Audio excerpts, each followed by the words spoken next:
Let's set up the ultimate historical matchup. In today's Explainer, we're heading back to the ancient world to look at four absolute heavyweights of political reform, all judged by one of history's greatest biographers, Plutarch.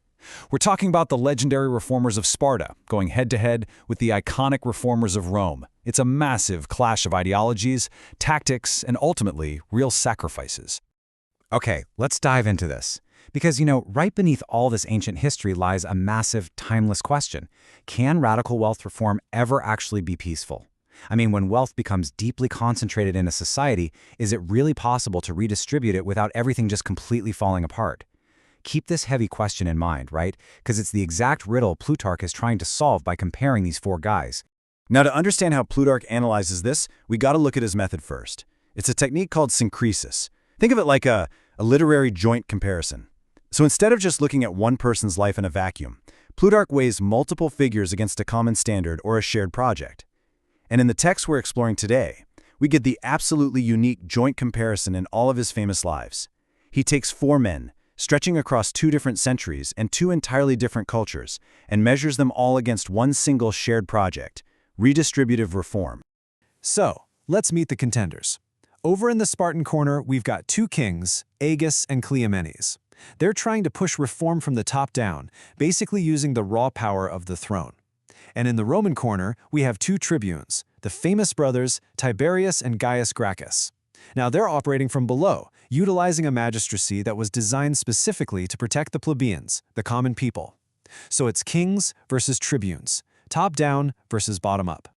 Which brings us to part one of our breakdown, the 7 rounds. You see, Plutarch doesn't just give us some vague summary of who was better. No, he breaks his analysis down into a rigorous tournament-style matchup using 7 specific axes. We're going to score them on their natural endowment, their personal integrity with money, the sheer scale of their political projects, the fierce opposition they faced, the nobility of their deaths, their use of civil violence, and finally, their procedural innovations. Let's jump straight into round 1. Round 1 goes to the Spartans. Now, Plutarch totally admits the Romans, the Gracchi, had brilliant natural genius and a really generous education. But AGIS and CLEOMENES win this round because of their environment. They had stronger natural gifts specifically because they were swimming against this massive cultural current of late classical Spartan corruption. Basically, the Romans had better material in better circumstances, but the Spartans achieved greatness despite absolutely terrible circumstances. Round 2 is all about personal integrity when it comes to money. Now, both sets of reformers kept their hands clean while in administration, which is, commendable. But AGIS takes this round decisively for Sparta. Why?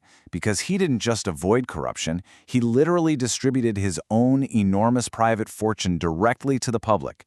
Seriously, I want you to just imagine a modern politician doing that today, just liquidating their entire private estate to fund their political platform. It's an unbelievable level of personal skin in the game. Moving on to round 3, the scale of the project. We're actually going to call this one a draw. The Spartans attempted a massive, deep reset. They wanted to strip away all recent grievances and literally restore Sparta to its ancient mythical state. It was a profound systemic overhaul. The Gracchi in Rome, however, are much more surgical. Their project was focused on really targeted infrastructure, mending highways, recovering public lands, and passing specific legal reforms. So, deep reformation versus surgical intervention. Both are incredibly ambitious, they're just different in scope. Round 4 shifts the momentum back to the Romans. This axis measures the sheer opposition they faced. Now, AGIS and CLEOMENES had a pretty serious advantage. They were supported by the great and glorious historical precedent of Lycurgus, the legendary founder of Sparta. They could just point to the past to justify their actions. The Gracchi, on the other hand, well, they were swimming in shark-infested waters, fiercely opposed by Roman men of the greatest influence and wealth. Because the Romans had the much harder political fight, they definitely take round 4. Round 5 is a bit grim. We're evaluating their deaths.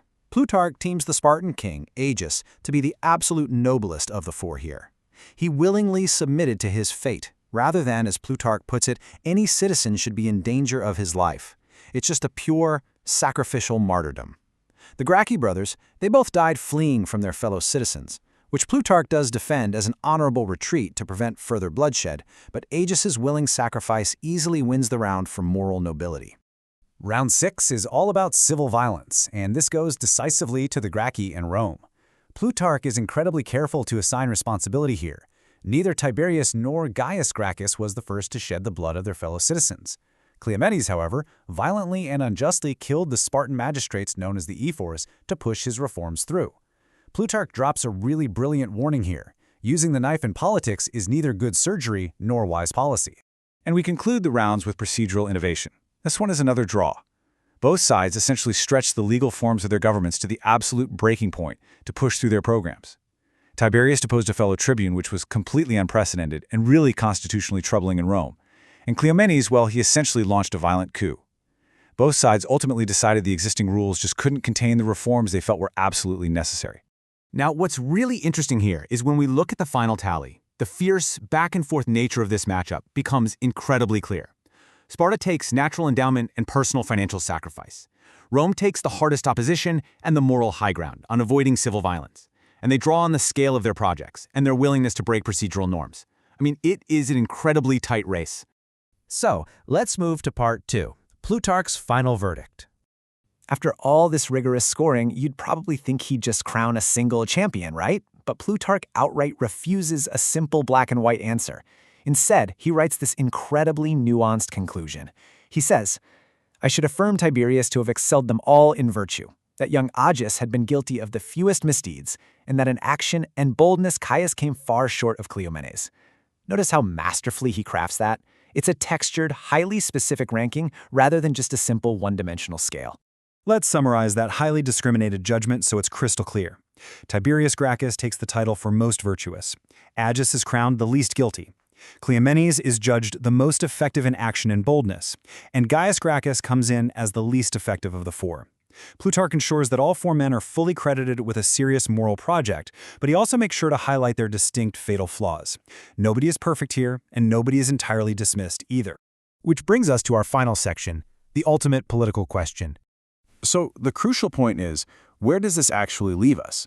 Plutarch's personal evaluation is really just a gateway to a much darker political reality. Let's walk through these grim steps because the pattern is undeniable. Agis tried purely legal means for reform, right? He was murdered by the elite before he could change a single thing. CLEOMENES used violence in a coup, and he actually achieved brief success, though it didn't last.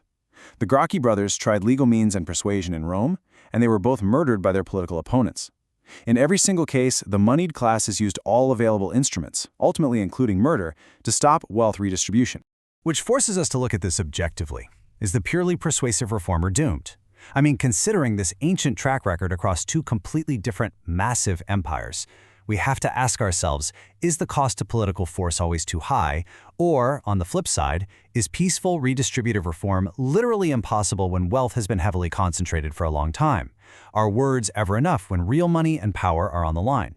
And that brilliantly illustrates our final provocative thought for this explainer. The senatorial classes of both Sparta and Rome absolutely refused legal redress. They stopped the reformers, they killed the reformers. But they did not escape the consequences. Sparta slowly declined into irrelevance, and Rome plunged headfirst into 100 years of bloody civil war. So was the political elite's stubborn refusal of peaceful reform the true, deeper cause of their eventual destruction? It's a chilling question from antiquity and one that still deeply resonates today.